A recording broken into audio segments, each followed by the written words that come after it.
ये सीन आज हमारे साथ चल रहा है। आप लोगों ने मूवी देखी होगी कभी खुशी कभी गम, लेकिन क्या आप लोगों ने आज मुल्तान सुल्तान का ऑक्शन देखा है? इस ऑक्शन को देखकर हमारे साथ यही सीन हो गया। जब हम पूरा ऑक्शन देखते रहे और जिस तरह बैटिंग हो रही थी, बोलियां लग रही थी मुल्तान सुल्तान के लिए, और हम बड़े एक्साइटेड हो रहे थे क्योंकि पीएसएल की हिस्ट्री में सबसे ज्यादा जो बोली लगी है वो मुल्तान सुल्तान की टीम की लगी है। लेकिन जैसे ही बैलेंस ट्रैक वालों ने टीम के ऑक्शन जीता और उसके बाद जब उन्होंने अनाउंसमेंट की कि हम मुल्तान सुल्तान के साथ नहीं जाना चाहते बल्कि हम एक नई टीम लेकर आना चाहते हैं पीएसएल की हिस्ट्री में, तो उस वक्त हमारे साथ यही सीन हो गया कि हम खुशी मनाएं या फिर गम मनाएं। लेकिन बहरहाल हमें खुशी इस बात की है कि पीएसएल जो है वो अपनी उड़ान बढ़ रहा है और अपने भरपूर जोश में है और भरपूर अपनी उड़ान में है। क्योंकि जब साल 2016 में टीम्स के ऑक्शन हुए थे या बोलियों की लगाई थी या उनकी वैल्यूएशन देखी थी, तो उस वक्त हाईएस्ट जो पीएसएल की टीम थी उसकी वैल्यू थी 45 करोड़। लेकिन इस बार जो है मुल्तान सुल्तान के ऑक्शन में जब हमने देखा तो 245 करोड़ में बैलेंस स्टार्क वालों ने जीता और उसका नाम कुछ और रख दिया, वो एक अलग बात है। ठीक है, आज का जो ऑक्शन था वो ब्लॉकबस्टर ऑक्शन था।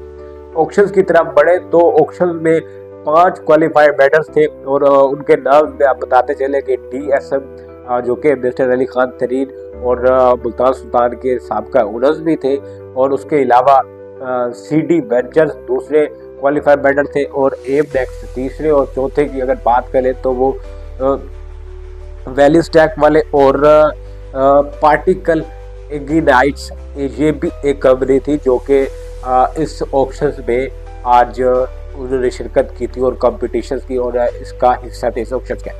ठीक है, मुल्तान सुल्तान की जो बेस प्राइस थी वो तकरीबन 180 करोड़ थी, और इससे पहले जो दो नई टीम ऐड हुई है पीएसएल सीजन 11 के लिए, उनकी जो बेस प्राइस थी पहली 7वीं टीम की थी वो 100 करोड़ थी और 175 करोड़ थी वो 8वीं टीम के लिए। लेकिन मुल्तान सुल्तान के लिए बेस प्राइस रखी थी 180 करोड़ और पहली बिड लगाई थी CD वेंचर्स ने और उन्होंने लगाई थी 181 करोड़ की। और बैलेंस वालों ने कमाल किया यार, पूरे ऑक्शन में वो हमें धमाकेदार दिखाई दिए। जब भी वो आए उन्होंने धमाका किया। कभी तो उन्होंने 5 करोड़ की बिड लगाई, कभी उन्होंने 9 करोड़ के जंप लगाया, तो जब उन्होंने दूसरी बैट लगाई तो 190 करोड़, और हमारी खुशियां जो थी वो आसमान को छू रही। उसके बाद ही CD एडवेंचर ने फिर 191 करोड़ की बिड लगाई और 1 करोड़ उन्होंने बढ़ाया। फिर वैलिस वाले आए और उन्होंने फिर 2 करोड़ की बिड लगा दी, और इस तरह जो है वो मुल्तान सुल्तान तकरीबन 4 ही बिड में 200 करोड़ क्रॉस कर गए। फिर CD एडवेंचर ने 201 करोड़ की और वैलिस ने 205 करोड़ की, CD वेंचर्स ने 206 करोड़ लगाए, और फिर एम नेक्स्ट ने जो है वो 5 मिनट में स्ट्रेटेजिक टाइम आउट लिया, और 5 मिनट के बाद जब एम नेक्स्ट ने अपनी बोली लगाने की बजाय उन्होंने कहा कि हम ऐसे ही आउट हो जाते हैं बाबू, हमारी औकात नहीं है अब मुल्तान सुल्तान को खरीदने की। मुल्तान सुल्तान कहीं 250 करोड़ पर जाने वाली है तो हम इसके पीछे नहीं जा सकते। वैलिस वालों ने लगाए 207 करोड़ और फिर धमाकेदार एंट्री हुई। पहली बैट लगाने गए पार्टिकल इग्नाइट्स, उन्होंने 214 करोड़ की बैट लगा दी, और DSM वो भी मिस्टर अली खान तरीन आउट हो गए, जो कि शायद हम ये समझ रहे थे कि जनूबी पंजाब की पहचान बनने जा रहे हैं मिस्टर अली खान तरीन, और हमने उनकी वीडियोस देखी, उनके इंटरव्यू देखे, और हम समझ रहे थे कि जनूबी पंजाब की एक नई पहचान बनने वाली है और वो है मिस्टर अली खान तरीन। लेकिन उनकी जो बातें थी वो बातें ही रह गई। ठीक है, उसके बाद CD वेंचर्स ने 215 करोड़ 1 करोड़ की फिर बैट बढ़ा दी, और फिर पार्टिकल इग्नाइट्स 218 करोड़ और CD वेंचर्स 219 करोड़। अच्छा, CD वेंचर्स यंग बैठे थे ग्रुप उनका यंग लोगों का, लेकिन वो 1 ही करोड़ बढ़ा रहे थे। ठीक है, इससे ज्यादा नहीं।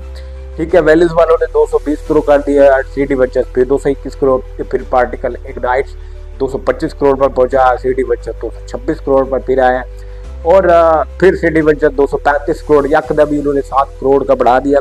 फिर पार्टिकल्स और वैलिस दोनों ने ही हाथ बढ़ाया। ठीक है, पहले पार्टिकल इग्नाइट से पूछा तो उन्होंने 237 करोड़ कर दिया, और फिर वैलिस वालों की आखिरी ही बैट थी और वो 245 करोड़ की। CD वेंचर्स ने 5 मिनट लिए स्ट्रेटेजिक टाइम आउट, और लेकिन एट द एंड वो जब वापस आए तो उन्होंने सिर्फ यही कहा कि हम इस रेस से अपने घोड़े को रोक रहे हैं, हम इस रेस का मुकाबला नहीं कर सकते। तो इस तरह जी विनर थे विली टैग वाले। और विली टैग वाले को अब बात ये हो रही है कि विली टैग वाले को आप लोगों को बताते चले कि चांदी रोज पहले जो PSL का डिजिटल मीडिया राइट्स खरीदा है वो भी वेनिस वालों ने ही खरीदा है। तो इस तरह जी मुल्तान सुल्तान का सफर तमाम हुआ। अब मुल्तान सुल्तान नहीं बल्कि आपको रावलपिंडी के नाम से पुकारी जाएगी। अब सवाल ये खड़ा होता है कि अब मुल्तान में मैचेस होंगे या नहीं होंगे। आई थिंक ये हो सकता है कि मुल्तान सियालकोट स्टेलियन का होम ग्राउंड भी हो सकता है, ठीक है।